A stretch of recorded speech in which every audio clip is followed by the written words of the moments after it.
Guinea-Bissau and, monitoring these elections?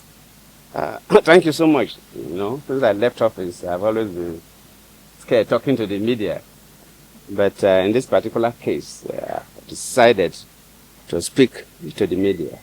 First and foremost, to thank Nigerians for the show of empathy, the encouragement, because while we were in Bissau and this so-called coup happened, the information we got was that the whole country was agitated, young and old, irrespective of religious divides or political divides.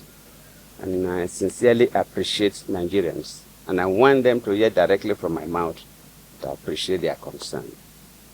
And secondly, to thank my president, President Tinubu, and the Ivorian president, President Ouattara. Both presidents were to send aircraft to lift us, but somehow, Côte d'Ivoire is closer to Guinea-Bissau, and there's always some relationship between Francophone countries and the Lusophones among the Francophones. They were able to penetrate their system to get landing permit first before Nigeria could do that. So the Ivorian aircraft was already on their way to pick us. So when we learned about the Nigerian aircraft about leaving, we asked them not to bother. That is why, if you see the picture, that was brought by an Ivorian aircraft. So we thank the two presidents, President Ouattara, President Tinubu, and indeed thank Nigerians, young and old, for that. And specifically, what happened in Guinea-Bissau, I wouldn't call it a coup. It was not a coup. Maybe some people describe it as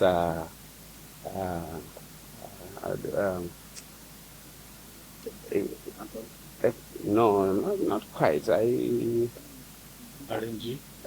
I would just say, if it is like, for want of better word, I would say maybe it was a ceremonial coup. Because for two things, it is the president, President Mbalo, that announced the coup. Before later, the military man came up to address the world that they were in charge of everywhere. Then Mbalo has already announced the coup, which is strange. Not only announcing the coup, but Mbalo, while the coup took place, was using his phone and addressing media organizations across the world that he has been arrested. I'm a Nigerian close to 70, and I know how they keep heads of state when a coup takes place. Recently, I was a mediator in Mali, an ECOWAS mediator in Mali, and within that period, we had a military coup. Military don't take over governments, and the sitting president that they overthrown will be allowed to be addressing press conferences and announcing that he has been arrested. Why does this happen? Who is fooling who? Basically, what happened in Guinea-Bissau is quite disturbing to me, who believes in democracy. In fact, I feel more pained than the day I called Buhari to congratulate him when I lost the election as a sitting president. Because I've been quite particular about Guinea-Bissau. As a sitting president, then, Guinea-Bissau was in crisis. Started by about 2012. By 2011, we have to go physically. We worked with them and made sure that by 2014, we went 2013, elections were conducted. In fact, it was so bad the day that I learned that the military man went to the office of the prime minister and slapped the prime minister in the office. It was that bad. And what is happening is like we are going back to those dark days of Guinea-Bissau, where the military can do whatever they think they can do. It's totally not acceptable. The elections were done peacefully. We were in the field. I was a part of the West African Elders Forum. Normally, we are not co-observers, so we didn't deploy observation teams across, but we observed within Bissau, the capital, and the neighboring settlements. But during the meeting of all heads of observation missions, and they gave accounts of all the observers gave their account. Nobody gave something different. The elections were peaceful. Counting of results at the polling units peacefully done. The conduct of the electoral officials, the security, the party agents, the voters. It was a good election, and one expected the results to be announced. Then while they were collating the results, then they are finished collating results. You know, results for presidential election are collated at different levels. That's right. The 9 regions, results were ready. So they were collating them at the capital. And when they were almost through, and we're all waiting for the result to be announced, then Mbalo announced that that's a coup. That they have taken over, they have arrested him. But from all indications, nobody arrested him. My conviction is that, and my charge to ECOWAS and AU is that they must announce that result. They have the results because AU and ECOWAS officials were at all the regions when the results were collated. They cannot change those results. They should tally all those results and announce. They cannot force the military out, but they must announce, let the world know who won that election. Let the world know who won that election. And they owe the world that responsibility. Similar thing happened in Côte d'Ivoire when I was the chair of the Authority of Heads of State and Government of ECOWAS. When in 2010 we had elections in Côte d'Ivoire, Gbagbo was the sitting president. At the first round, Gbagbo got 40-something% of the votes. Ouattara got 30-something% of the votes.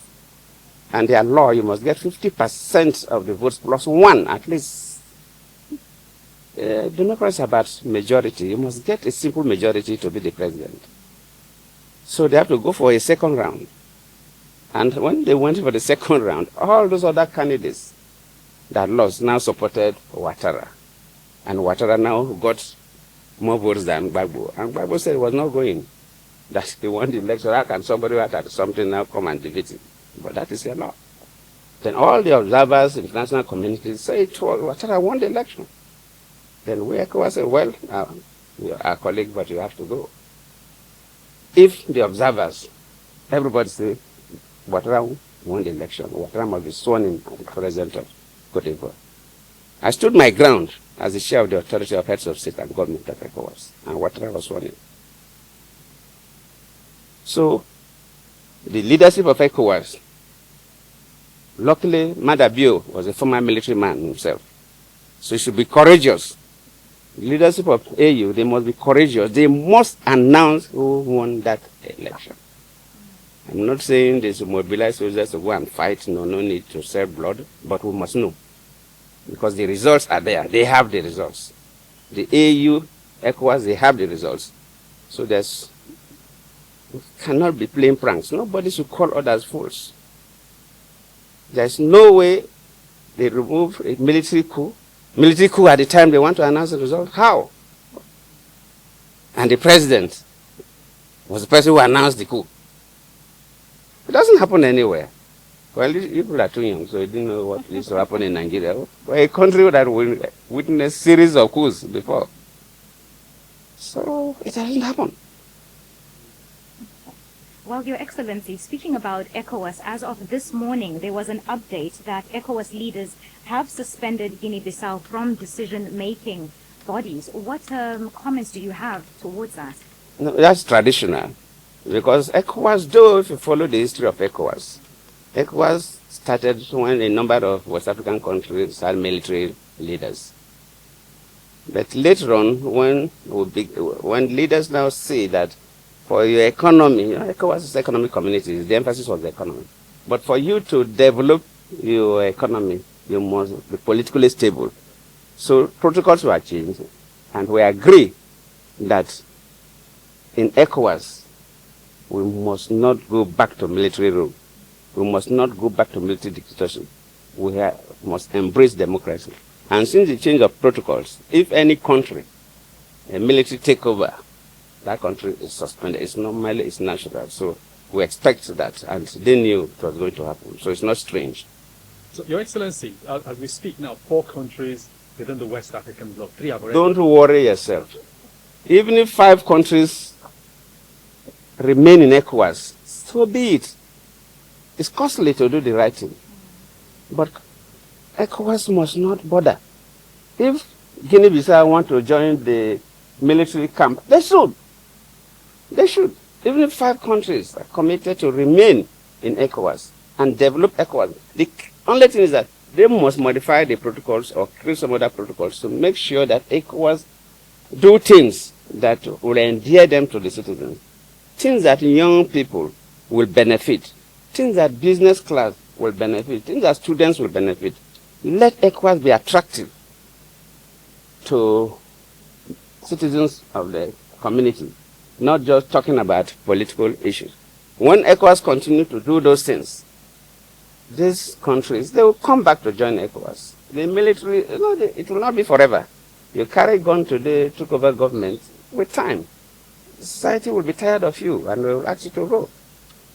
It will not take more than 10 years for all these countries to go back to civil rule, and they will join ECOWAS. So for now, even if only 5 countries out of the 15 are ready to carry on with the ECOWAS, they should. Look, we should not bother about that and begin to change their position. ECOWAS must stand firm. We cannot accept military in ECOWAS. So you sound, even from your words, that we can feel the pain, because you are someone who believes constitutional democracy must reign. For the persons concerned in this, because you have also shared that your strong feeling is that this coup was engineered by President Mbalo himself, a former military officer. The question, sir, is this. For someone who chaired ECOWAS, talking about President Mbalo, how do some of you who also chair the same body feel? That is the most painful thing. President Mbalo, just yesterday, was the chair of the authority of heads of state and government of ECOWAS. One will expect him, as the president of Guinea-Bissau, to do his best. Luckily, he's an ex-military man. So he has a military constituency. He was a very senior military man before retiring. So he has his own friends, boys, and so on. He should be the person that can prevent any coup in Guinea-Bissau. I don't expect a coup that will remove him from office. In any case, the election, immediately they announced, for them, immediately the results are announced. They inaugurate the new president the following day, so his tenure was almost over. But I don't expect him to be as the president of Guinea-Bissau, a retired senior military man, and they organize coup against him. I don't expect. I don't. So speaking about President Mbalo, what would you advise him and the political class of Guinea-Bissau at this moment? Well, I know what the political class will do. I don't even need to advise, because the political class will want those results to be announced.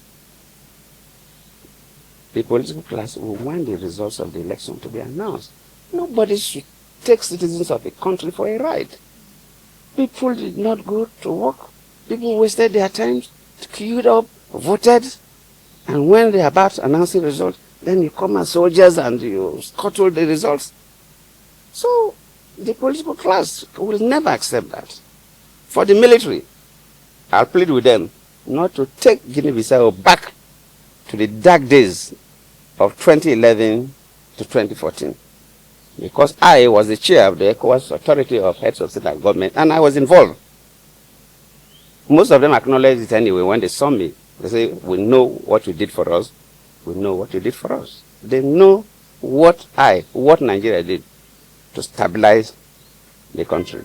As we speak, so it's painful to say. So that's why I'm saying that Mbalo knows everything. The president knows everything. So it's painful for him to be the president of Guinea-Bissau and say military people are taking over government. Your Excellency, it's totally not accepted. Your Excellency, you are now back in Nigeria, having seen what occurred there. The main opposition leader, Fernando Diaz, is still in custody. What's your message? They have to release the man. The man has not committed any offense. They just have to release the man. And the international community must talk to the military to release the man. The man has not committed any offense. The man has not even declared himself president as to say, oh, we have taken over government and you have declared yourself, so it's treason. No. The man has not committed any offense. There's no reason to restrict the man at all. They should allow the man to be free. And we advise the military in Guinea-Bissau not to take Guinea-Bissau backwards. When I was in Guinea-Bissau 2012, and just came back from Guinea-Bissau yesterday, there's significant development going on. The capital is taking shape. And we believe that with that, the country will take shape. So the military should not take us backward to the dark days of 2011 to 2014. And finally, Your Excellency, how soon do you expect a return to constitutional government? Nobody can say. Nobody can say. But I believe if ECOWAS, supported by AU, are firm, yes, they may not, because after all, Burkina Faso has not returned, Niger has not returned, Mali has not returned. So you can't say, nobody can say exactly. But even if they will stay on, first, they must release another Diaz. They have not committed any offense. Second, the results must be announced. Let the world know who won the results. And, okay, this man won the result, but the military overthrew him. That's the better story than to tell me that they organized a coup to remove Mbalo. Mbalo was leaving government. Mbalo was to leave government today. So what kind of a coup to remove Mbalo?